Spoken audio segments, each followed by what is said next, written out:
Hello, hello, hello, hello. Good day, good day. Hope everyone's all right. I know this one is long in coming, and I know you guys can see I'm back in Cambodia.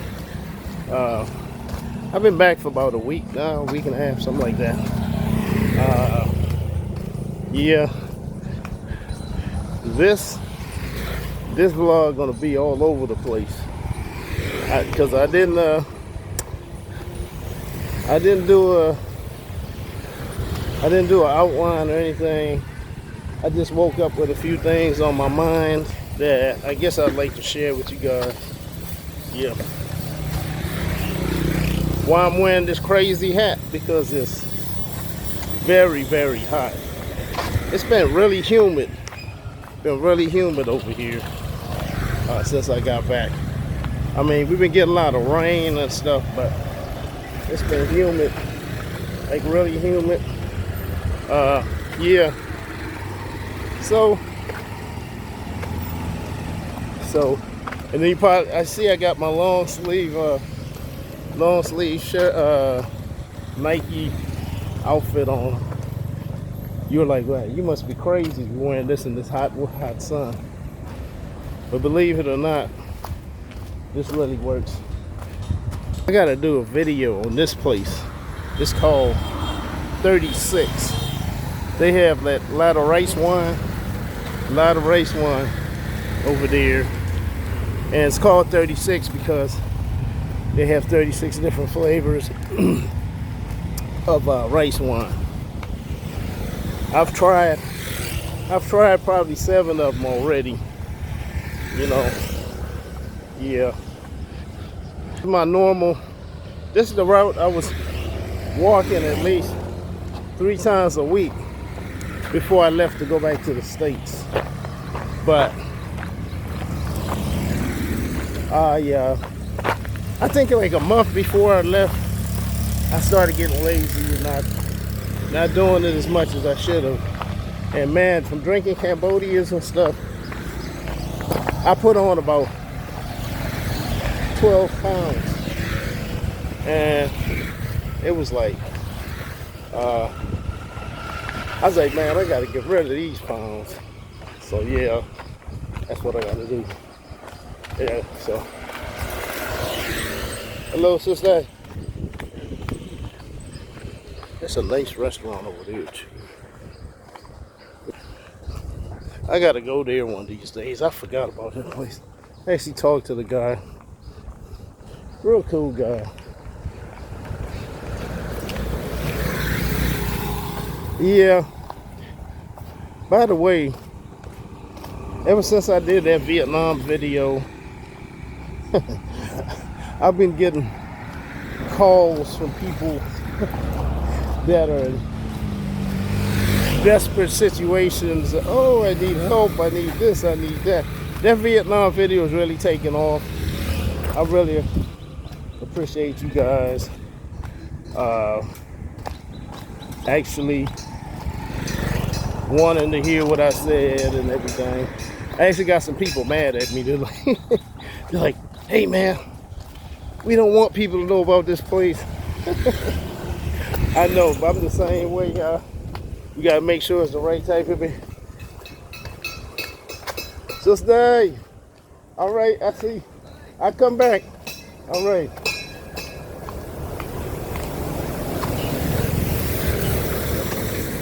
Yeah, that's my tailor over there. He actually did the suit that I wore for the suit that I wore for my niece's graduation. He did the suit.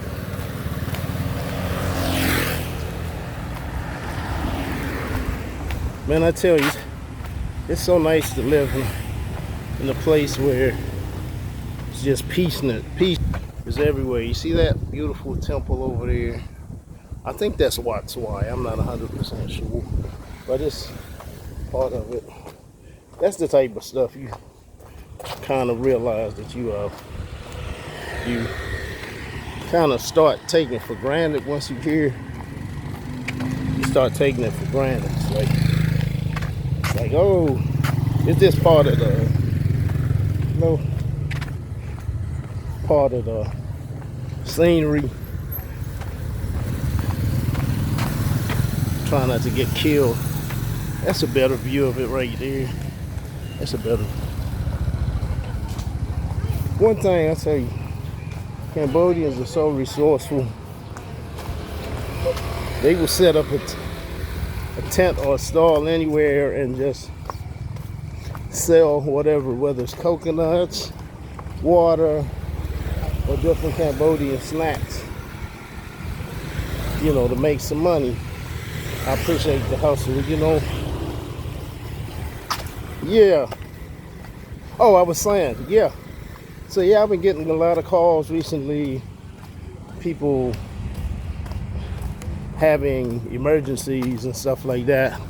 I'm not discounting or discrediting someone's emergency, but not because someone's retired or you think they're retired and they're over in Asia. Oh, look at this. Look at these wild chickens. Look at them. Oh. Chickadees, chickadees. Okay. Yeah, not because you retired in Asia means you have money. It's quite the opposite for a lot of us. A lot of us left because what was going on in the U.S. In terms of the economy was unsustainable. So it's like, it's called making wise decisions, to try and change your position or your predicament, you know. And for me personally, I make less. My income decreased. I'm gonna say by 75%. My income decreased by 75%. You know, and I already wasn't making that much. I was like the low percentile of U.S. earners. I had assets and stuff, but you know, I guess I was not even. I don't want to call it asset rich. I had an asset, but the thing about it is, sometimes if you have an asset, you still got to try and put yourself in debt in order to take money back out of that asset in terms of houses and stuff like that. So, is that really rich? You know? Yeah, so, yeah, man, so, I'm not trying to make anybody feel bad, especially the ones that recently called me with having emergencies. It's just certain things I can't do anymore. There was a time there was, what do you call it? Vacation Brian, where I was traveling to all these different countries and spending 2 weeks, 3 weeks, and balls to the wall. You know how it goes. Having good time, partying and stuff like that. When you're retired, that's no longer a thing. You gotta start watching your money, especially when you're on a fixed income. And I haven't even started getting my Social Security or nothing yet. So, and people get angry with you. A lot of times they think, oh, how could you be living in these places and you don't have money, right? Again, that goes back to the programming that I discussed of when I was talking about, and I don't mean to be picking my nose on video either, I'm sorry. Yeah. Hey, this place rent 4-wheelers. I gotta come by here one day and rent. I've never ridden one actually. But anyway, yeah, people get angry with you. They're like, yeah, you know, you're just being cheap. You know, you gotta have money. So yeah, that's part of the program. They can't conceptualize living somewhere like this with all this beauty and stuff like that and not having money, not having a lot of money. So again, it goes back to the people, needing to be unprogrammed when you come to these places.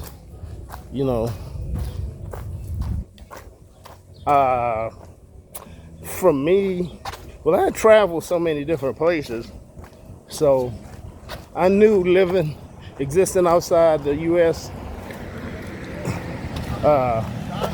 Was possible. I knew that was possible, But if you don't travel, you don't know what you don't know.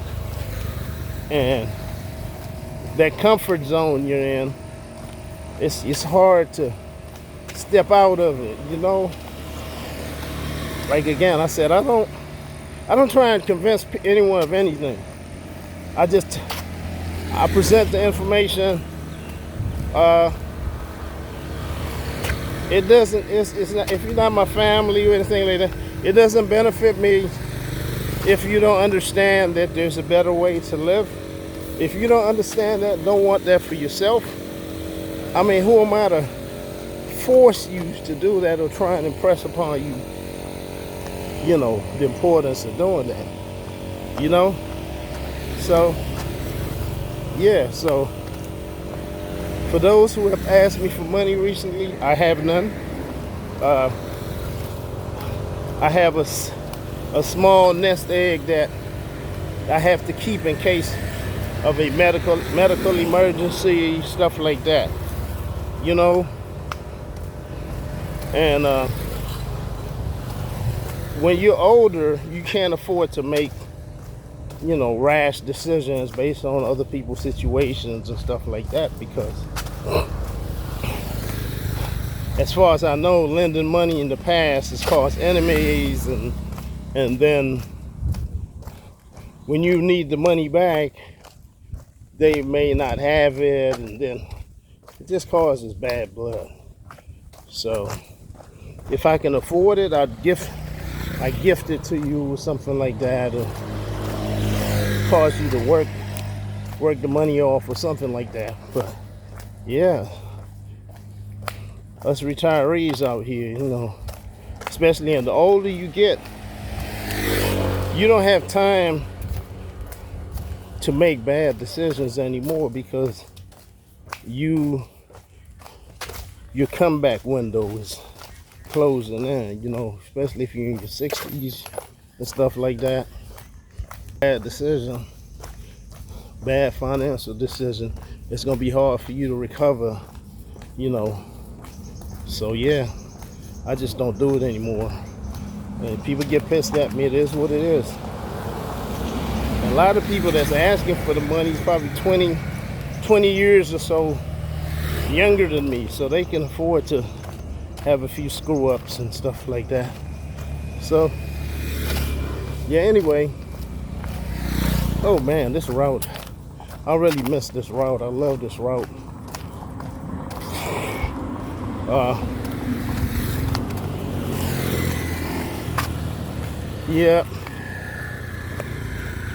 Yeah, man. So only thing other than that I want to speak about, be aware of when you're traveling, packing old demons in your carry-on luggage. You hear me? Packing the demons that you're leaving and bringing it with you in your carry-on luggage. If you ever been through any type of counseling situation or stuff like that, they tell you changing people, places, and things is one of the things you may need to do in order for your healing and all that stuff. That's the stuff they tell you. But for me, sometimes that's true, sometimes it's not. So yeah, you can change people. Yeah, you can change things. Yeah, you can change places as well. Hey, I'm gonna walk through this temple here, be nosy. I think last time I was here, there's a bunch of dogs. So now I see some monks. I don't know if I can. I don't know if it's all right to walk through, but I'm gonna.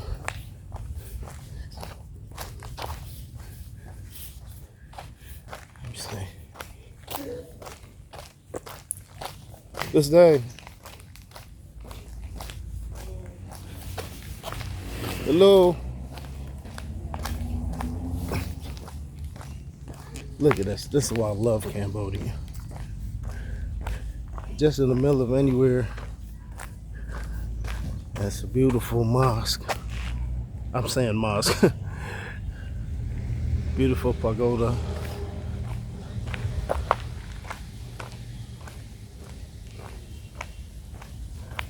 Yeah. So sometimes changing your locations doesn't change you. You have to make sure you fix yourself and you fix your issues and stuff like that. And I'm not saying this for anyone in particular. It actually applies to me, number one. So, because I packed a few demons with me. Sometimes I drink a little too much. And I have to try and control it sometimes. But yeah, you gotta be mindful of all the demons and stuff like that. The demons that can haunt you. You're trying to get away from things, but you packed it in your carry-on, and it's there with you. You may try and all of these things. These are people's tombs, actually. Well, I'm hearing something. I hope it's not. You got to be careful. Sometimes some of these places, they're snakes, and some of the snakes are in the trees. Actually, it's actually my first time walking through this pagoda area here. I think it's Wat Suai. Yeah, so you just got to be very mindful of what you pack in your suitcase, because yeah, you're starting your new life over. Everything looks prettier over here. The people are nicer and everything, but yet you haven't worked on yourself. You haven't worked on yourself, and before you know it, you're gonna be back into doing some of the same crazy stuff you did when you were gone. Some of the stuff that you were running, you would call yourself getting away from. Look at that work. Look at that ornate work. Some of the stuff you call yourself getting away from, you're gonna be right back in it.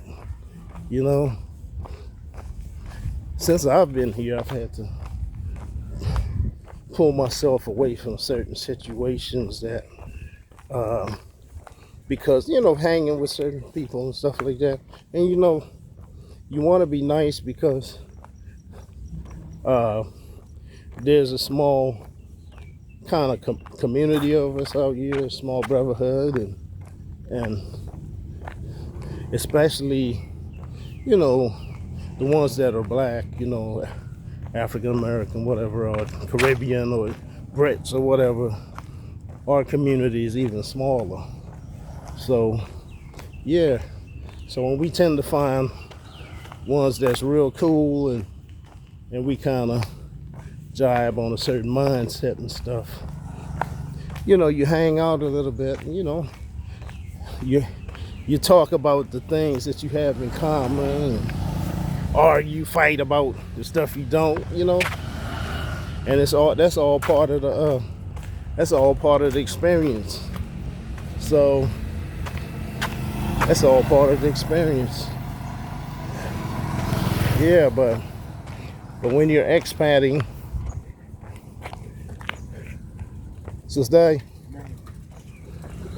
when you're expatting, you gotta, you know, man, again, when you're a little older, you doing it for the long haul. So you gotta, man, every step you need to take and make it with purpose. You gotta take every step with purpose, because you screw up, a screw up out here can get you in. Hello, how are you? yeah, can get you in a lot of problems, a screw up out here.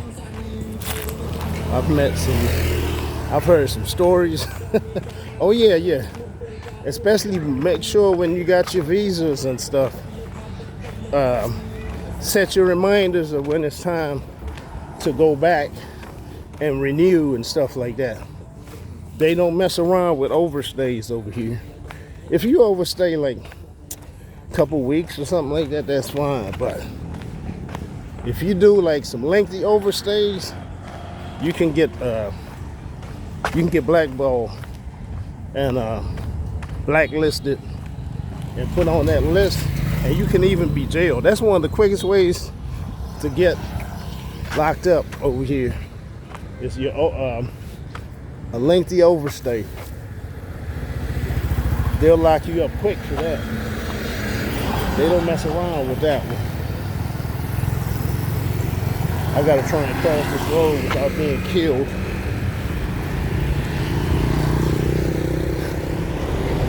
Yeah. So yeah, you gotta watch out with that one. So yeah. So yeah, like I said, I didn't make a list or anything. I'm sorry this camera's so damn shaky too. I just kind of rigged up a tripod and I'm walking with it. And yeah. Oh yeah.